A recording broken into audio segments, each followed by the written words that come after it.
Do you have any ideas of applications for that? Yeah, where we started with that was making monoatomic gold. And so more than likely, Moses knew how to do this. And the manna that came down from heaven was monoatomic gold.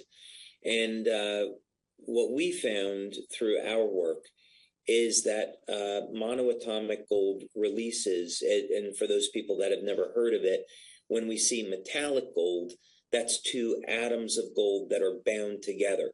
And monoatomic gold is a single atom.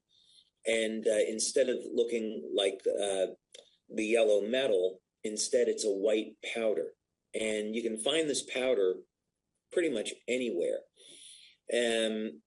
If you run it through a mass spectrometer, it's going to show that either there's nothing there or it's a whole spectrum of metals, which it's not. And so what we did was we came up with a really interesting way to take pure gold and break it apart to form monoatomic gold and then charge it with light. And what we found was that when you digested this, it would put the light into the body, and that light would charge the mitochondria. So this was, this is a very, very powerful form of anti-aging. But actually, the only downside to it is that it's very expensive and extremely time-consuming. It actually takes months to process a small amount of monoatomic gold. So the water technology is actually superior to the alchemy process.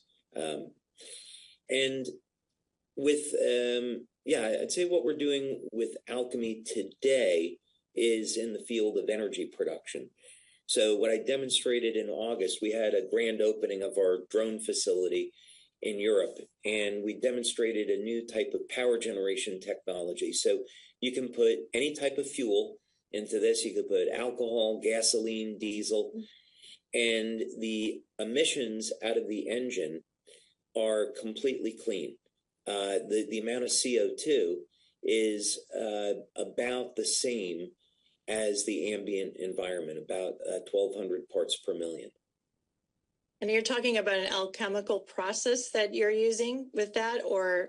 Yes, it's transmutation, because you're having a certain amount of carbon coming in, but you're not having the same amount of carbon that's going out. So to put this in perspective, if you took an engine of, let's say it's around 15 horsepower or so a small engine, that's our demonstrator, and normally you'd have about 80,000 parts per million of carbon dioxide coming out, and ours is closer to about 1,200 parts per million. So this is non-polluting, and the engine, which really freaks people out. We had 150 people at the opening of our drone facility. You put the hand on your engine. If you ever try this on your car, that's going to be 600-700 degrees, and our engine runs at room temperature, even though it's running off of fossil fuels.